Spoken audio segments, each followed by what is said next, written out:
السلام علیکم، بسم اللہ الرحمن الرحیم، اللہم صلی علی رسول الکریم۔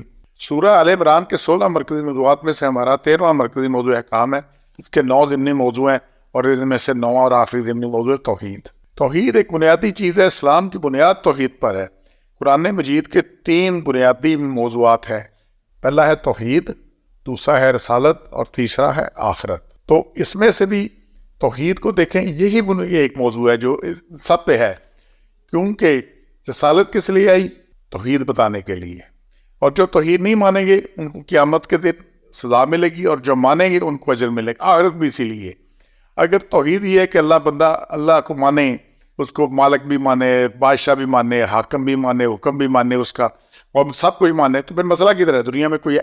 اور انسان اور جن کے علاوہ دنیا میں کوئی بھی چیز اللہ کی اس چیز کی نافرمانی نہیں کر سکتی، اپنی مرضی نہیں کر سکتی، کیونکہ انسان کو اختیار دیا گیا مرضی کا، اس لیے وہ مرضی کرتا ہے۔ اسی لیے سورہ اخلاص کو 1/3 کو قرآن کہتے ہیں جی اس کو 3 دفعہ پڑھ لے تو قرآن کی ہو گیا۔ وجہ کیا ہے؟ اس میں خالص توحید کی بات ہوئی ہے۔ قل هو اللہ احد، کہ اللہ ایک ہے، اللہ الصمد، بے نیاز ہے اللہ، لم یلد، نہ کسی کو جنا، لم یولد، نہ کسی سے جنا گیا، لم یکن لہ کفوا احد، اور کوئی اس کا ہمسر نہیں ہے، کوئی اس کا جوڑ نہیں ہے، کوئی اس کے برابر نہیں ہے۔ تو بنیادی بات کیا ہے؟ توحید۔ تو یہ توحید ہے جس کے لیے یہ سارا کچھ ہے۔ جس کی توحید کمزور ہے پھر اس کے اعمال بھی کمزور ہے، اس کے باقی بھی کمزور ہے۔ جو توحید میں جتنا کمزور ہوگا اتنا شرک کی طرف جائے گا۔ یہ 2 چیزیں اکٹھی نہیں ہو سکتی، 2 چیزیں توحید اور شرک اکٹھا نہیں ہو سکتا ہے۔ بندہ توحید میں کرتے ہوئے شرک کرے اور شرک میں توحید کرے، توحید ہے تو شرک نہیں، اور شرک ہے تو توحید نہیں۔ تو توحید خالص کرنی ہے، شرک کسی درجے میں اس میں نہیں آنا چاہیے۔ یہ ایسے ہی ہے، کوئی بھی مزش ہوگی، کوئی بھی چیز ہوگی، آپ دیکھ لیں اگر دودھ میں آپ ایک قطرہ ملا دیں کسی چیز کا تو وہ خالص نہیں رہے گا، اور نہیں سمجھ آتی تو ایک قطرہ دہی کا ملا کر دیکھیں، اس میں لیموں کا ملا کر دیکھیں تو دودھ پھٹ جائے گا، سارا کچھ ہوگا، تو ایک قطرہ بھی برداشت نہیں کرتا۔ توحید خالص 100% کسی درجے میں جہاں بھی شرک کا شے میں پیچھے ہٹ گیا ہے، نہ اس میں پڑے، بحثوں میں مت پڑے۔ تو پہلی بات ہے ایک اللہ پر ایمان، آیت نمبر 84 میں ایک اللہ پر ایمان، اس میں صاف ہے کہ ایک اللہ پر ایمان، کسی اور کو کوئی سلسلہ نہیں ہے۔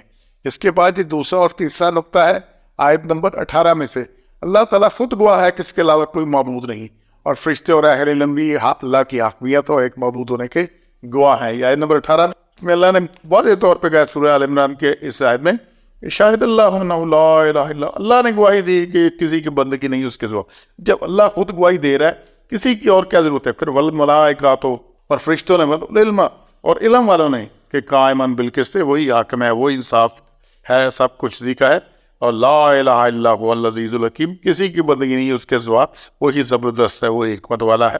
تو یہ اس لیے اللہ نے جس چیز کی گواہی دی، اللہ نے یہ 18 نفر ہے، 2 پوائنٹ دوسرا اور تیسرا ہے کہ اللہ خود کہہ رہے ہیں اس کے موجود ہے۔ ہم اللہ کی بات جو کہتا ہے جی فلانا یہ کرتا ہے، فلانا یہ کرتا ہے، فلانا یہ کرتا ہے، اس کے بھی آگے جھکنا، اس کے بھی نظر نیاز، اس کو بھی داتا سمجھنا، اس کو بھی مشرک بھی جائز سمجھ، سارا کچھ یہ سارا کرتے رہے، تو پھر کیا ہے؟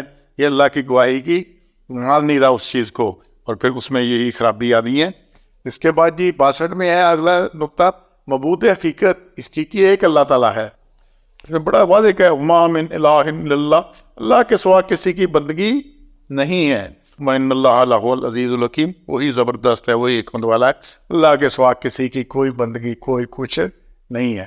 اور پھر 5واں نقطہ، توحید نہ ماننے والے فسادی لوگ ہیں، اللہ تعالیٰ انہیں سمجھاتا ہے۔ 3 نمبر آیت میں اللہ نے بڑا کلیئر کیا ہے کہ جو نہیں مانتے فَإِن تَوَلَّوْا، پھر قبول نہ کریں، فَإِنَّ اللَّهَ عَلِيمٌ بِالْمُفْسِدِينَ، یہ فساد ہے، اور دنیا میں اتنا فساد ہے یہ توحید کی وجہ سے ہے، توحید نہ ماننے کی وجہ سے ہے۔ تو اور لڑائی کا ہے موحدین کی اور مشرکین کی۔ یہ دیکھ لیں کیا ہے کہ جتنی خرابی ہے، جب اللہ کو مانے گا اور اللہ کا حکم مانے گا پھر مسئلہ کدھر رہ جانا ہے؟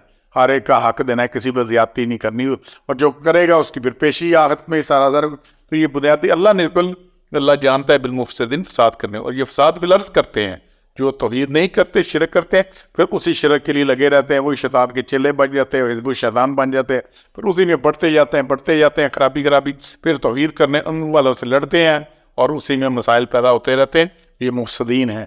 اور پھر چوتھا جو آخری نقطہ ہے 6 نمبر، کہ اللہ تعالیٰ کے سوا کسی کی عبادت نہیں کرنی۔ صاف کیا ہے کہ اللہ نعبد الا اللہ، اور بندگی نہیں اللہ کے سوا کسی، ولا نشرک بہ شیئا، نہ شریک ٹھہرانا ہے اس کو کسی طرح کا، اور نہ کسی اور کو رب بنانا ہے۔ تو کسی درجے میں کوئی اور کچھ نہیں ہے تو توحید مضبوط کرنی ہے. جہاں توحید میں کمی ہے وہاں شرک ہے اتنا. وہاں پہ یہ سمجھیے کہ 100 دائرہ بنائے گول دائرہ, تو اگر توحید ایک کونا کمزور ہے ایک کونا تو اس میں اتری جائے شرک. اب گاڑی کا ٹائر ہے آپ کے ایک کمزور ہے سائڈ, ایک پینچر لگا ہوا ہے, وہ کسی سے پھٹ سکتا ہے, اور ویسے ہی اگر تین لگا تو اس میں سے باہر نکل جانی انہیں. تو توحید سیل بند مکمل 100%. سبحان ربک رب العزت عما یصفون والسلام علی المرسلین والحمد للہ رب العالمین.